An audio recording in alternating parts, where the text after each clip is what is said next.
Well, hey folks, and welcome back to the shed. Thanks for stopping by. Today now, we are remaking a ring that I made back when I first started. I was still experimenting with ring making. And at the time, it was probably the best ring I'd made. I know it was one I was proudest of.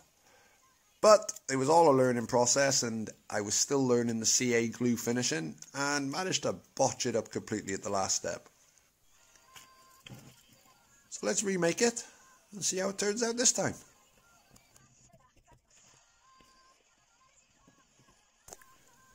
Alright, we'll be using some crushed red sandstone and some crushed sea-coal and inlaying it into this, what turns out to be a lovely piece of driftwood with some very distinctive markings that run through it. Oh, you'll see the stills at the end, it's beautiful, really nice. So we just go through the normal process of drilling the holes, sanding the ins and the outs, you know. I'll come back to you in a bit.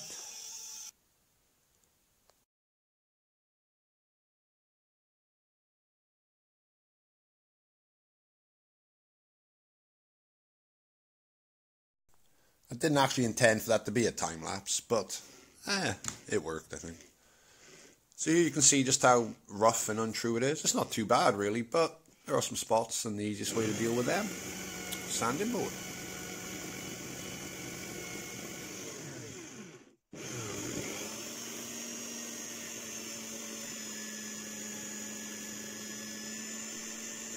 Okay, so now we mark up two channels for our inlay. You'll notice they are offset to the side with a lot of empty wood on the other side. That was the original design intention, but somehow I managed to lose a lot of that empty space, but we live with it. Now I just use a cutting disc to quickly score in the two channels. It's the quickest and easiest way to just get everything nice and true and started. That way when I go in with the hand files, there's a lot less wander.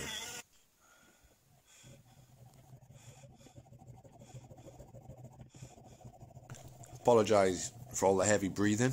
I was ill recently, and while I'm better, it's left me with this something on the top of my lungs, and it's just, there's a lot of heavy breathing at the moment. Apologies.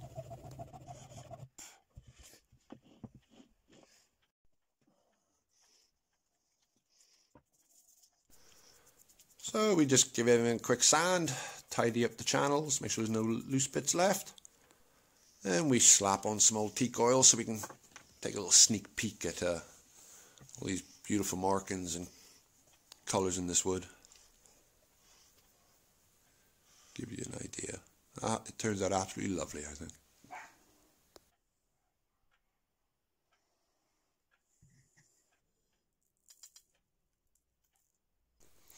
So we begin with the coal inlay. You'll notice I've taped over half the ring. I absolutely love using coal for inlay material. It's brilliant stuff. But once it gets to running into the grain or into places you don't want it, it can be a nightmare to get rid of. So, better safe than sorry. We just keep layering until we get what we want, and then we put a final coating over the top just to seal everything in. And we let that dry for a bit.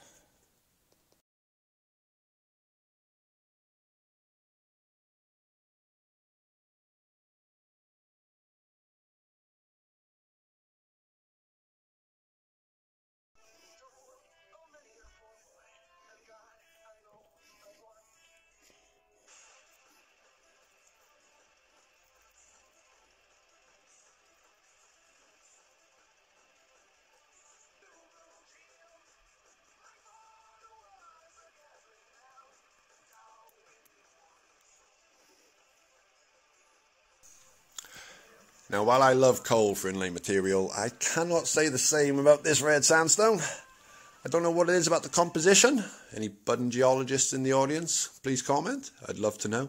But this stuff acts like it's hydrophobic. The glue will literally just run across it and drip off sometimes without penetrating at all. And even laying it on top of the glue can be difficult. But the finish comes out, I think it looks great, so it can be worth it. And I have a little accident with the glue here in a minute that ends up with a bit of a panic situation. Gloves get ripped up to shreds, but I'll spare you all of that.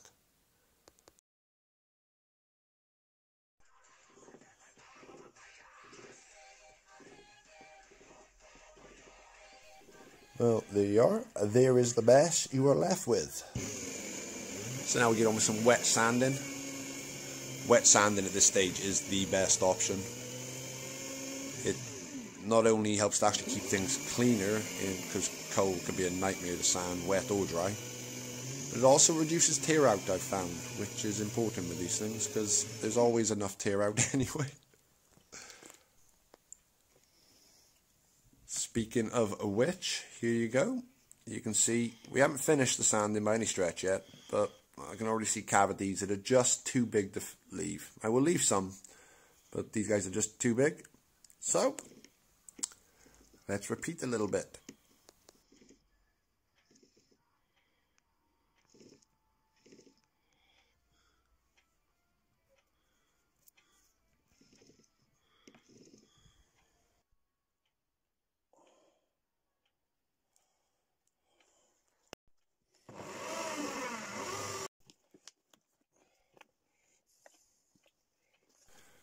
So, we are done with the sanding for now.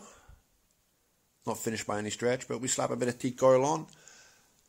And then it's on to finalising the inner size and shape of the ring, which you saw me do earlier was just rough, of course. You leave extras so you can get everything where you want it, put a nice comfort fit on there, and just tweak everything so it fits perfectly.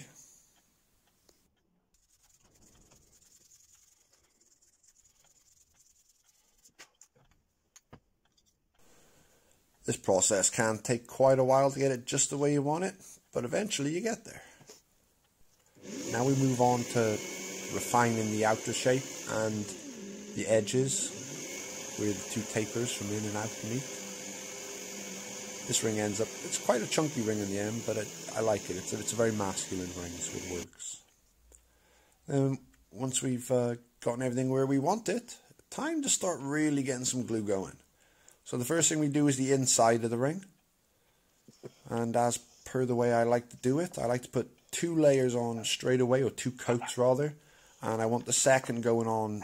The first is still drying, and while the second goes on, you'll notice there's no edit there, that's straight through. I like the way that ends up for me. Well, I don't often do this, but I want to start putting my logo on the inside of the rings that I'm able to. So this is my first sort of experiment with that, just using a little diamond bit to carve it in. Then I want I don't want a glob of glue, I literally just want the end of the toothpick wet enough to line the bottom of the cuts I've made so that I can dollop a wee bit of coal in there. And then there's minimal sanding. I don't want it piled up high like I do the outer inlays, because that just require too much sanding and you'd end up messing up the shape and the size, etc.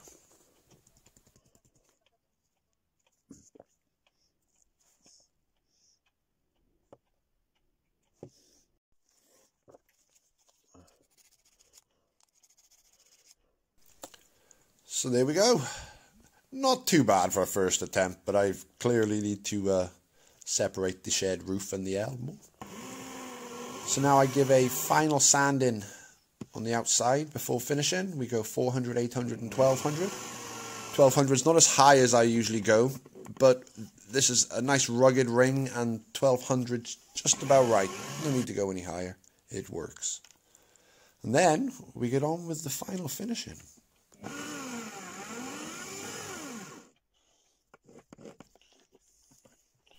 So the way I like to do my CA glue finishes are as so. You apply a thin layer and you wait. You wait about 30 to 60 seconds for it to dry, depending on how thick a coat you put on. You then give it a nice little quick sanding. After rotating it, sorry, I like to sand in the opposite direction each time, alternating against the time before. I feel it just creates a better finish. Then you apply a thin layer of glue and repeat the process.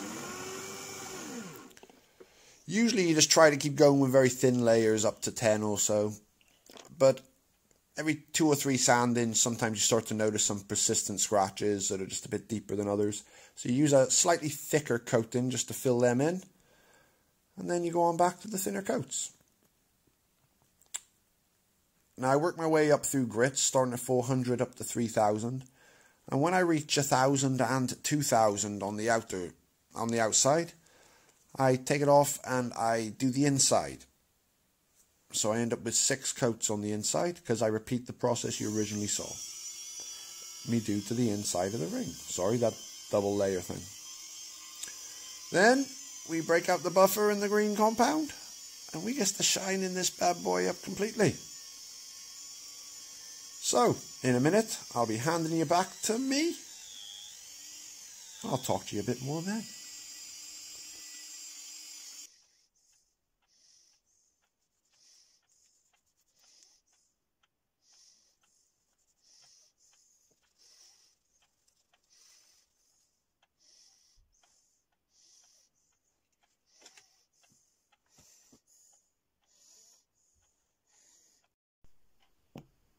Well guys, there it is, finished.